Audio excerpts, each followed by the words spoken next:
नमस्कार दोस्तों, due gemmology में फिर से आपका स्वागत है। दोस्तों, आज का टॉपिक जेमोलॉजी नहीं है, लेकिन आज का टॉपिक जेमोलॉजी से जुड़ा हुआ है ज्योतिष या जेमस्टोन्स का ज्योतिष से संबंध। ये टॉपिक बहुत इम्पॉर्टेंट है। अक्सर लोग धोखे में या गलत सोच के साथ अलग अलग चीज़ें खरीद लेते हैं। उनको पता नहीं लगता कि उनको क्या चीज़ खरीदना चाहिए और क्या चीज़ नहीं खरीदना चाहिए। बहुत मेहनत से लोग पैसा कमाते हैं और बस कुछ लोगों के फालतू के बिज़नेस के चक्कर में या धोखे के चक्कर में आ जाते हैं। हमारे साथ आज हैं ज्योतिष आचार्य पंडित ब्रजेश पाठक।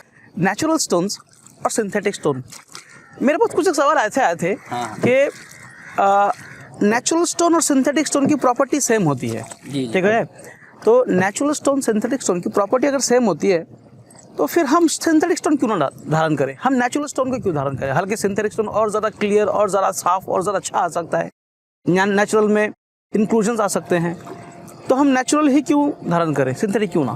आपका क्या विचार है इसमें? नेचुरल रत्नों की अपनी कुछ न कुछ विशेषताएं होती हैं और यह बात सर्व स्वीकार्य है, क्योंकि अगर उसमें कुछ न कुछ विशेषता नहीं होती तो जो भी यह रत्न परीक्षण करते हैं वह उस गुण को जानते हैं और पकड़ लेते हैं कि यह नेचुरल है या सिंथेटिक है।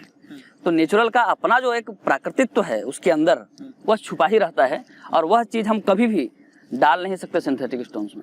हम पानी तो लेबोरेटरी में बना सकते हैं, पर हम गंगा जल लेबोरेटरी में नहीं बना सकते।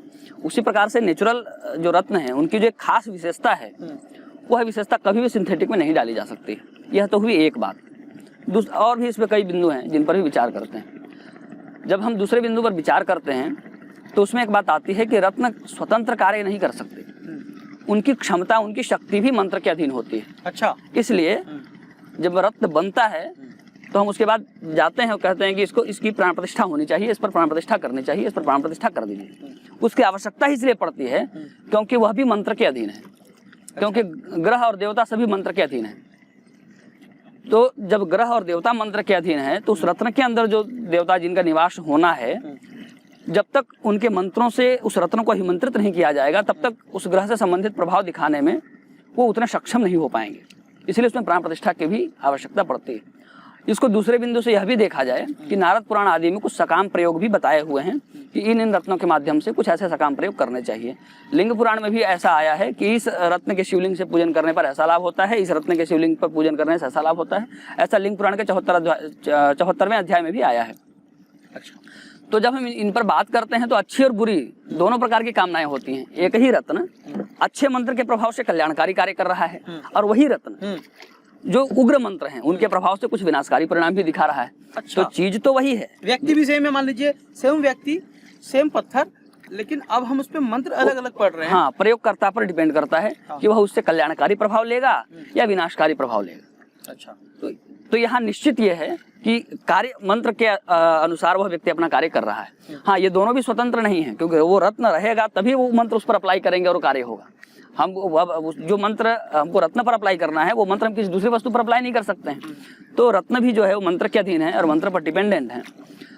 तो यहाँ पर एक समझने वाली बारीक जो बात है कि प्रकृति अपनी चीजों को पहचानती है, बहुत अच्छे से पहचानती है।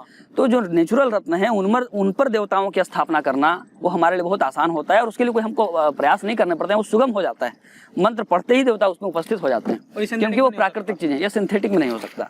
इसके लिए बहुत छोटा सा एग्जाम्पल मैं देना चाहूंगा कि अगर मुझे सरकार से कोई कारोबार करना है तो हमको उसको RBI का नोट ही देना पड़ेगा। हम कितनी भी अच्छी लेबोरेटरी बना लें, बहुत अच्छा नोट छाप लें, हूबहू बना लें, हम उसको बैंक में लेकर जाएंगे तो बैंक उसको स्वीकार नहीं करेगा। मतलब यहाँ सरकार टेक्निक होती है, वो समझ जाएंगे कि ये नकली होगा, ये हमारा नोट नहीं है। अच्छा, यहाँ पे सरकार मतलब कि प्रकृति, नेचर। हाँ, बिल्कुल। नेचर अपने वस्तु को समझ जाएंगे कि ये मेरे घर में बनाया गया है, ये पृथ्वी में बनाया गया है और उसको लेबोरेटरी में बनाया गया है, तो वो लेबोरेटरी वाला काम नहीं करेगा। अच्छा। जो नेचुरल रत्न है वो भूगर्भ में हजारों साल, लाखों साल में तप करके बनते हैं, तो उनमें जो प्रभाव है वो बिल्कुल वो मतलब प्रकृति से बहुत ज्यादा जुड़े होते हैं। तो आपका ये कहना है कि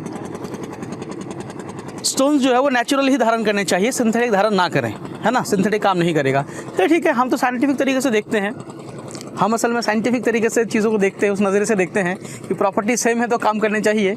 लेकिन आध्यात्मिक नज़र से देखें तो उनका कहना भी सही है कि प्रकृति अपने वस्तु को पहचानती है। अगर नेचुरल स्टोन है तो तभी काम करेगा। अगर सिंथेटिक स्टोन है तो नेचर उसको एक्सेप्ट नहीं करेगी। अच्छा लॉजिक हो सकता है। ऐसे कई प्रयोग भी लोग नए नए प्रयोग कर चुके हैं कि काम नहीं करेगा ऐसा नहीं कह सकते हैं, वो विनाशकारी परिणाम धारण करता है। अच्छा, वो विपरीत परिणाम धारण करता है, क्योंकि प्रकृति के साथ उसका कोलाइजन होता है। अच्छा, तो वो विपरीत परिणाम और पतनकारी परिणाम धारण करता है, और प्रकृति से जो जुड़ते हैं हाँ। उनका जो परिणाम है वो कल्याणकारी होता है। ब्रिजेश जी, ये तो आपने बहुत अच्छा कहा कि नेचुरल स्टोन क्यों काम करेगा जी। और सिंथेटिक स्टोन क्यों काम नहीं करेगा। नेचुरल स्टोन जो है, ये एग्जांपल भी अच्छा है कि नोट, सरकार अपने नोट को पहचान जाती है कि ये मेरे द्वारा बनाया गया है कि नहीं। इसी तरह से प्रकृति अपने नोट को पहचान जाएगी, अपने पत्थर को पहचान जाएगी कि मेरे द्वारा बनाया गया है नहीं। इसलिए हो सकता है इसका कोई आध्यात्मिक रीज़न रहे स्टोन्स के काम करने का।